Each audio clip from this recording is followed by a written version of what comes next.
Welcome to 101 East. I'm Steve Chow. It's one of the greatest aviation mysteries of all time. Less than an hour after takeoff, Malaysia Airlines flight MH370 disappeared with 239 people on board. Since then, more than $100 million has been poured into a deep-sea search in the southern Indian Ocean. But while investigators struggle to find the missing plane, angry relatives say they're being kept in the dark and are nowhere closer to finding out the truth. A year on, Marianne Jolly speaks to those still waiting for loved ones to come home and asks, what do we really know about MH370?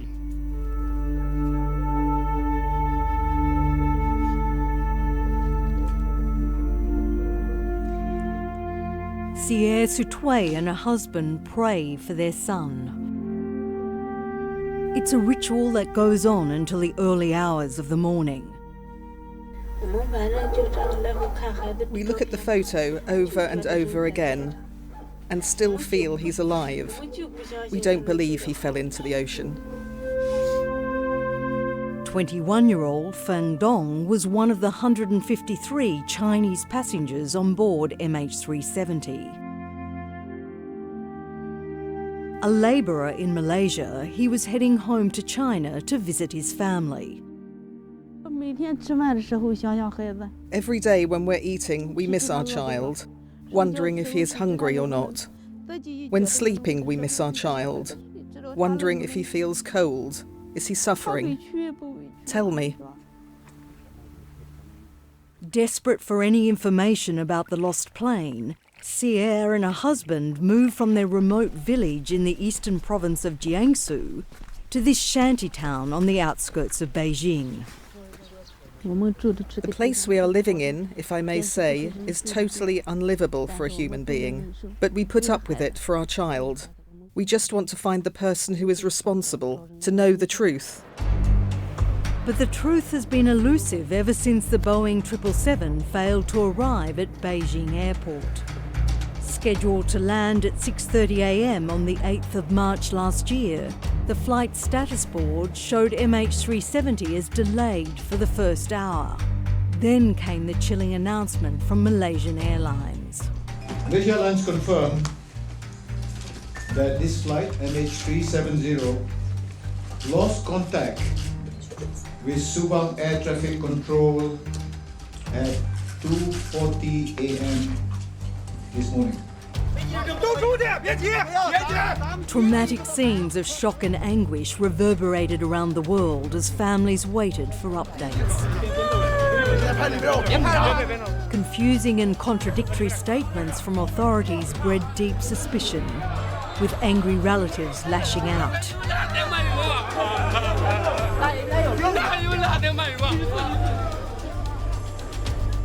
Teams of international rescuers were dispatched to the South China Sea, but the search area kept changing, compounding distrust. A day later, it was moved to the Malacca Straits. And 7 days after that, it shifted thousands of kilometres away to the southern Indian Ocean.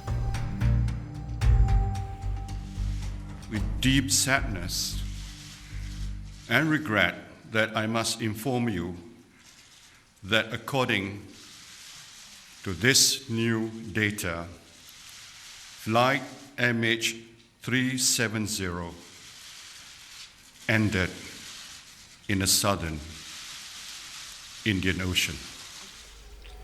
But the Prime Minister's announcement was of no solace to Sierre and many of the MH370 families. For them, it's still incomprehensible that one of the world's safest aircrafts could crash without a trace in such an isolated region. All the relatives agree that the airplane and the passengers still exist. They believe that it is a cover-up. Even I believe that.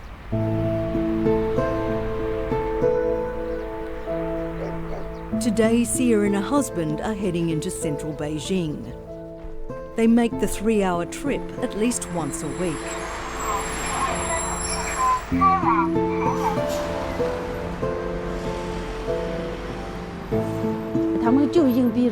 The Chinese and Malaysian governments tried to force us to accept $50,000 in compensation. They claimed it was financial aid to help us. But then they said it was part of compensation. We, the relatives, do not recognise this money. The people are still alive. Why are they compensating us? With other relatives, they demonstrate at the Malaysian embassy. But they're soon shut down by authorities.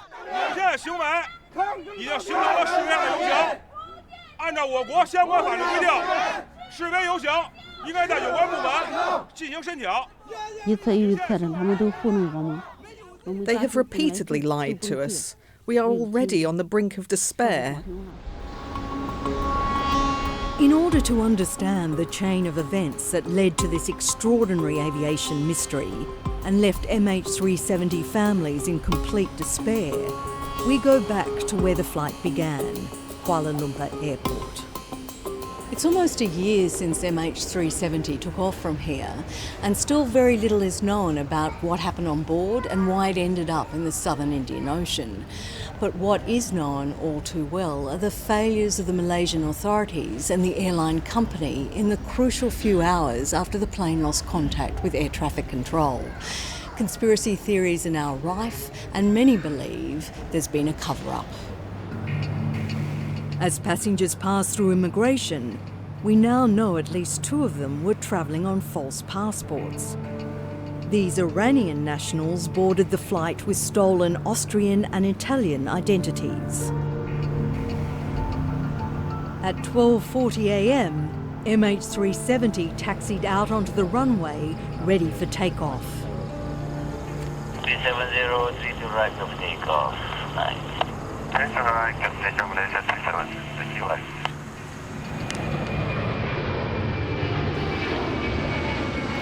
On time, it ascended through the clear night sky to a cruising altitude of 35,000 feet. All appeared normal. There was no hint of what was to come. 40 minutes into the flight, as the plane approached Vietnam airspace, Malaysian air traffic control said goodnight to the pilots. Malaysian 370, contact Ho Chi Minh 120.9, good night. Good night, Malaysian 370. But those were the now famous last words from the cockpit. MH370 never contacted Vietnam's Ho Chi Minh control tower. And there would be no reason not to do that. You want to get that out of the way very, very quickly, as soon as possible. It's the first thing you want to do. Nick Huzlan is a former Malaysia Airlines pilot and has studied the case closely. When that did not happen initially, there was no excitement. There has been occasion when MH370 was delayed out of Kuala Lumpur. So when an aircraft does not call 20 minutes, within 20 minutes, maybe the guy will pick up the phone and call, hey, Kuala Lumpur, what's happening with 370? Oh, he's a bit delayed. Yeah. So it's not a big deal. But what happened in the next 2 minutes was a big deal. At 1:21 a.m, Kuala Lumpur Control observed MH370 pass over a transit point on the flight path to Beijing. But less than 10 seconds later, as the aircraft entered unmonitored airspace between Malaysia and Vietnam, it disappeared from civil aviation radar screens. The plane's communication systems had stopped working. What does the transponder do? What it does is it gives you an identification on a blip on the radar. And you enter into a new air traffic control and you call them, good morning, Malaysian 370. The first thing the controller will see, he looks at the radar and says, Roger, 370, you're identified. Which means I have you on radar, I have your blip on radar, and your radar is singing, telling me everything I want to know. But instead, the transponder was off. The transponder was not transmitting those things. The Aircraft Addressing and Communication System, or ACARS, which automatically sends data about the plane's mechanical function, had also stopped transmitting.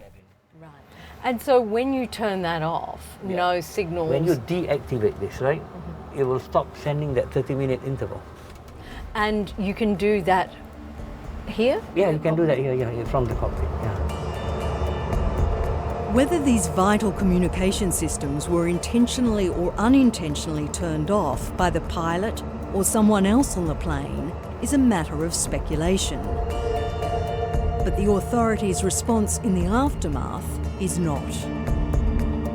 MH370 was now an unidentified blip on sophisticated military radar.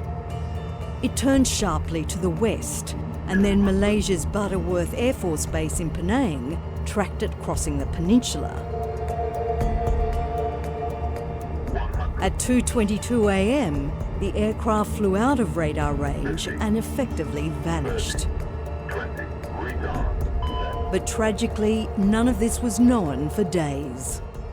I think what happened was actually nobody is looking at the radar contact live.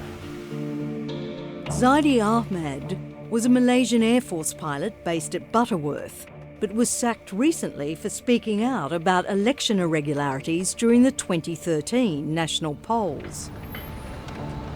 In between court hearings to clear his name, he tells us he believes both civil aviation and the military are responsible for the plane's disappearance. Here I think the failure part is the civilian failed to alert the military. Like but I said, the civilian, are they trained? Are there any standard operating procedure for them to react under this situation? Malaysia may feel it's an unlikely target for a September 11-style terrorist attack, but Zaidi Ahmed believes the country is dangerously unprepared for one. The military's excuse for not reacting to the rogue plane on its radar, now believed to have been MH370, was that it posed no threat because it was a commercial aircraft. So you're a responsible leader. You see, hey, wait, we have a changed situation. We have this kind of new threat. So we have to train our people how to handle this kind of threat. But I think so far, not in the Malaysian military haven't done it. But surely because it was a commercial aircraft and its transponder was turned off, that should have raised suspicions. Of course, there's a very, very high indication that something is very, very wrong. They have failed, and the Defence Minister will fail, because he's supposed to ensure that the armed forces, Air Force, Army, Navy are ready 24 hours, 24/7. They should have resigned. But in Malaysia, those kind of things rarely happen. So they should have actually scrambled jets? Yeah, of course. Of course. The military's excuse for not reacting to the rogue plane on its radar, now believed to have been MH370, was that it posed no threat because it was a commercial aircraft. It would seem Malaysia Airlines operating procedures could also do with an overhaul. According to the government's preliminary report, the airline informed air traffic control a number of times between 2 a.m. and 3:30 a.m. that MH370 was in Cambodian airspace. But this information was wrong. It was based on flight projections rather than actual aircraft positioning. While confusion reigned in the air traffic control centres, MH370 slipped away, flying south, deep into the Indian Ocean. And how big is that area? This area, Yeah. collectively is about 54,000 square kilometres. Australia is now leading the search for the missing aircraft, and its Transport and Safety Bureau Chief, Martin DOLAN, is in charge of facilitating it. But this is the extent of... That's the theoretical possibility of where the aircraft could be. Unlikely to be further north than that, further south than that, Yeah. and unlikely Not impossible, but unlikely to be further away from the arc than that sort of width. With no debris found, the search location was determined by the analysis of 7 pings automatically sent from the aircraft's still functioning satellite communication system to the British satellite company Inmarsat. The pings indicated the plane flew for another 6 hours after disappearing from radar range and crossed a series of arcs along its flight path.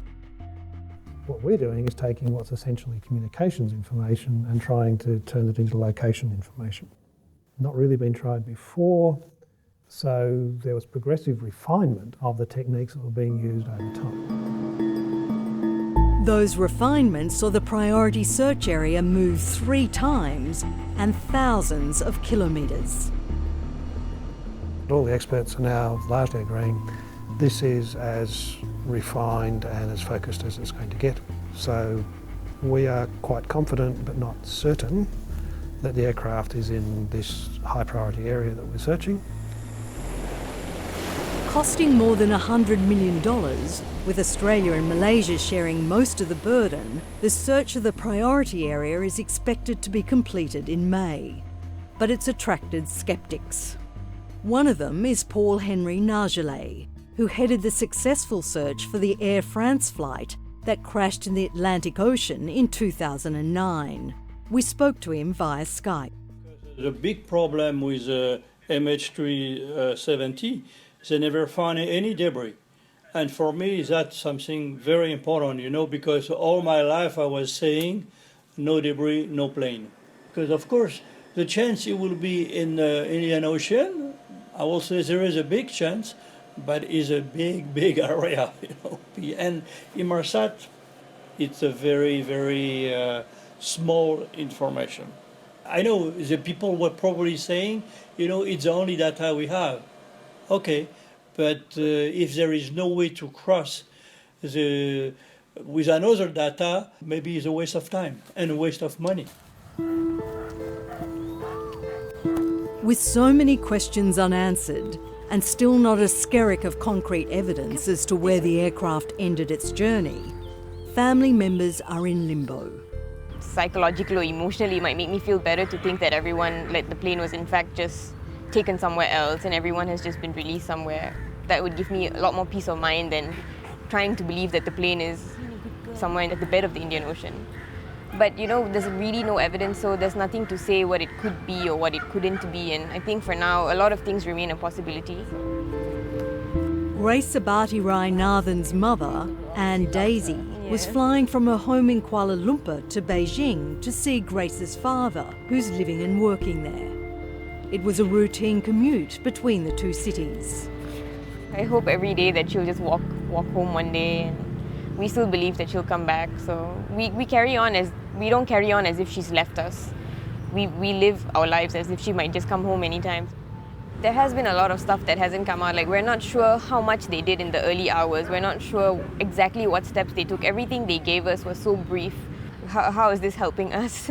How is this telling us what you've done so far? How is this telling us where this is going or what we can expect? Arunan Selvaraj is hoping he can get some of the answers the MH370 families are craving. In a groundbreaking case, the Kuala Lumpur-based lawyer is suing Malaysian Airlines for breach of contract in not delivering passengers to their destination, and the Departments of Immigration and Civil Aviation and the Air Force for negligence. Was the Department of Civil Aviation informed about it? What did they do about it? Why was there only 4 days later, the search went to a totally different place? What happened during these 4 days? If the government or the authorities can come up with exactly what happened, I think people will be able to accept things in a better way. With the government saying a royal commission is only likely if the black box is found, he believes legal action is the only avenue families have to find the truth. What happens if the black box is not found? So can't you still have an inquiry? And the longer you take, it's going to be more difficult, Some of the people might not be there, the authorities might not be there, some of the evidence you might not be able to, at that point of time to get it. So things like this, it makes it difficult. Despite the Malaysian government's seeming reluctance to investigate its own failings in relation to MH370, it's been more than willing to share its conclusions about what caused the aircraft to disappear. Up until the point at which it left military primary radar coverage, these movements are consistent with deliberate action by someone on the plane. But 10 months later, without any prior warning to MH370 families, came this very different conclusion. We officially declare Malaysia Airlines flight MH370 an accident, and that all on board are presumed to have lost their lives.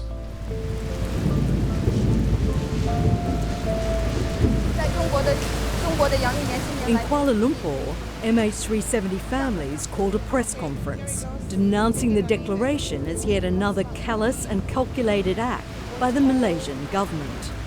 Grace felt compelled to speak publicly for the first time.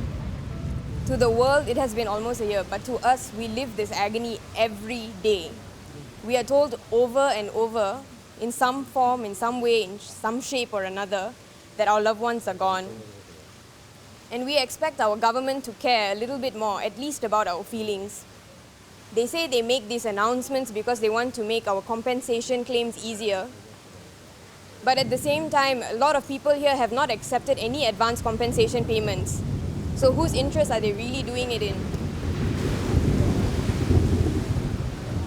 We feel like they want closure more than us. They're probably just tired of dealing with it. They're tired of the adverse media attention they've been receiving. Because we're not the ones who have been asking them for this sort of closure, not this sort of forced closure. We've been asking them for proof or evidence that will give us the proper closure. Aranan Selvaraj wonders if the government has an ulterior motive in calling MH370 an accident. It based its definition of accident on the Chicago Convention on International Civil Aviation, which uses the word to refer to a missing aircraft where the official search has been terminated. They announced this and they said that that's the definition. When everyone was very upset about it, then they said, no, we're still going to continue search. So are they continuing the search or not continuing the search? Or is it officially terminated, but we're still going to continue the search?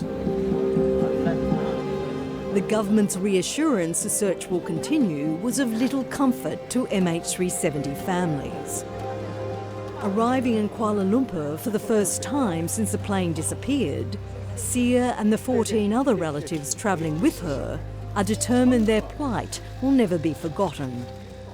We want an explanation. Without any evidence, they declared the missing plane an accident. We don't accept this as the truth. At Malaysian Airlines headquarters, the families launch a protest. Management and security officials guard the gates to prevent them from entering. They're demanding the recent declaration be retracted and want a meeting with airline executives in front of the media.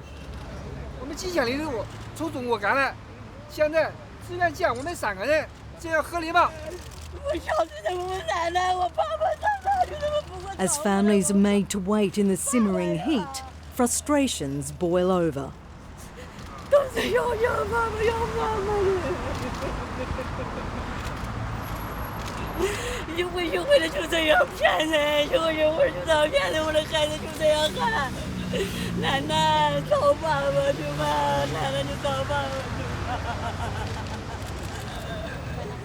Malaysia Airlines and the government have refused our numerous interview requests over the past 3 months. So this seemed like a good chance to try to engage with airline management. Right now we are waiting for them to make the decision who are the 3 representatives to represent them to meet the CEO. They wanted, though, for all the families to meet with you. I mean, they've come all the way from Beijing. Why wouldn't you meet with all of the families? We will speak you in a bit. But like the families, we felt stonewalled. Okay, any other thing that we would like to say, we will send out the official statement. What about an interview with somebody from Malaysian Airlines? We're television. As I said, today the focus is the meeting between the representatives of the NOKs, the representatives of the family with the company. Let's focus on that first.